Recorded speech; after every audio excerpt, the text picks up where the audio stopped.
Today we will begin Chapter 5 in our calculus textbook, and it's going to be on antiderivatives. First, given the derivative, let's find the function. So we want to figure out where it came from. And the process of this is called integration. This implies that integration and differentiation are inverses of each other. Let's think. What would be a function that would give you this derivative? So if the derivative is 2x, what was the function? Notice that the power, remember, will go down. So the power will go up when we go backwards. X squared. If the derivative was x, what would the function have been? We know the power is going to go up, but we also will have a coefficient of 1/2. Let's think about the function x squared, or the derivative of x squared. We know it's got to come from a higher power, so it'll be something x to the third. And it'll actually be 1/3 x to the third. You can always check by finding the derivative. If you multiply 3 times 1/3, we'll get 1x, subtract 1 from the power, x squared. Notice they're the same. Now, are these the only functions that could have these derivatives? No. Why not? There could be a constant added that could have dropped. So let's think of the derivative 2x. What could it have come from? It could have come from just x squared, or x squared plus 2, x squared minus 2, or any of these options. So we're going to generalize it. It'll be x squared plus c, some constant. The notation will look as follows. We will read this: y equals the antiderivative of f with respect to x. Let's look at some basic rules of integration. The integral of 0, that is, the derivative is 0, so what function did it come from? Some number. Remember, the derivative of some number is 0, drops out. If we have k, the derivative will be kx plus the constant. If we have a number times a function, you basically can pull out that number being multiplied with the function and go ahead and find the antiderivative of the function and just multiply it back in. If you have a polynomial, you can integrate each piece or find the antiderivative of each piece. The general power rule for integration. So how are we undoing power rule?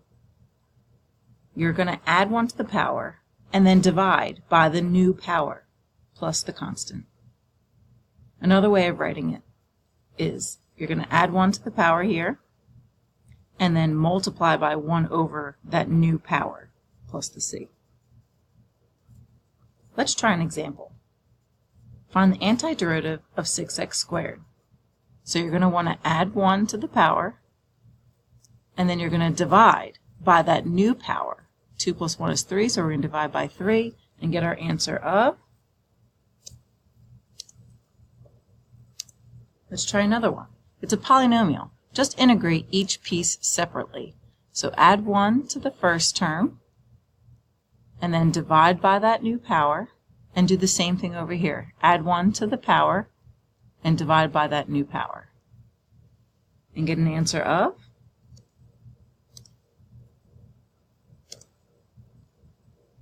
Make sure you know your trig derivatives. So now let's work backwards. The integral of cosine, or what did cosine come from? It came from sine, plus maybe a constant.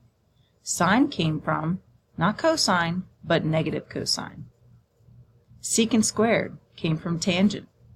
The antiderivative of secant tangent, secant x. The antiderivative of cosecant squared, and the antiderivative of cosecant cotangent.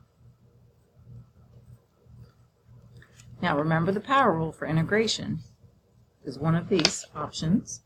And let's try, here's an example. So let's try some examples together. Go ahead and add 1 to your power, and then divide by that new power. So we have 3/2 x squared plus some constant. Look at this one. I just see the antiderivative of dx. Well, there is a number being multiplied to the dx, which is a 1.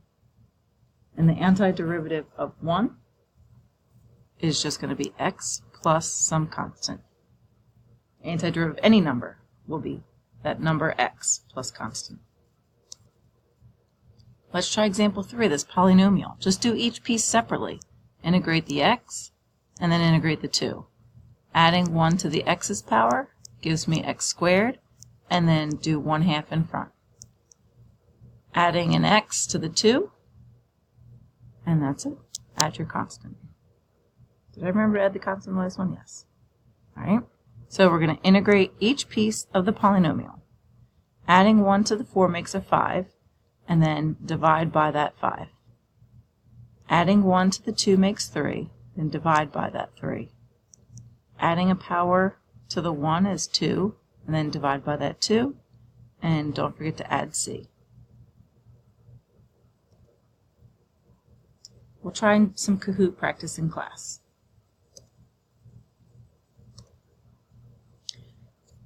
Now, we know the power rule, but sometimes we need to rewrite before we can integrate and do the general power rule for integration. So what you want to do is rewrite this problem as x to a power of -3. Now we can add 1 to the power. That makes it x to the -2.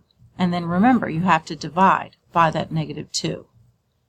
Now write your answer using positive exponents. So I'm going to bring the x back down to the denominator, and don't forget to add your constant. In the next example, we're going to rewrite x to a power. Remember, this is power over root, so it's a power of 1/2. Now let's integrate. We're going to add 1 to the power, which is like adding 2 over 2. So our new power is 3/2. We're going to then divide by 3/2, but dividing by 3/2 is the same thing as multiplying by the reciprocal, and add your constant.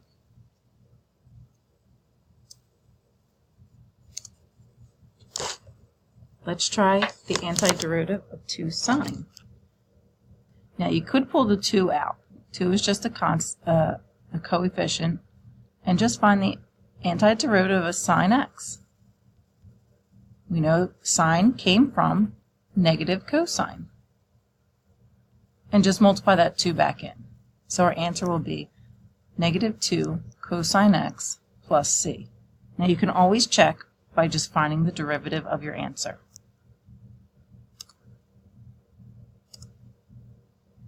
Wow, now this one's looking a little tricky, right? First thing I would do is rewrite the x in the denominator as a power. You can then bring that x to the half under each term. So x over x to the half plus 1 over x to the half. And this is all dx. And now reduce each term. So when I divide, I'm going to subtract power, so I really have x to the half, plus I'm just going to bring the second x to the numerator and make it -1/2 dx. Now we can integrate.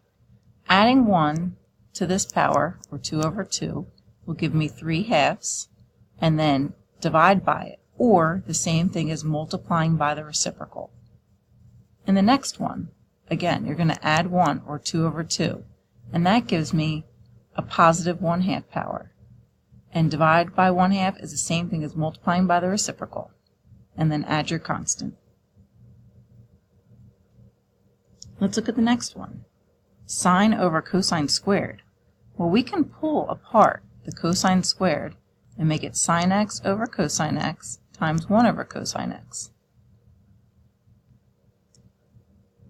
Now we can rewrite sine over cosine as tangent. And we can rewrite 1 over cosine as secant. Now what's the antiderivative of tangent secant? It's secant x. Don't forget to add your constant. Points off if you forget your plus c. We'll try Kahoot in class. You may now begin your web assignment. You're capable of completing problems 1 through 14.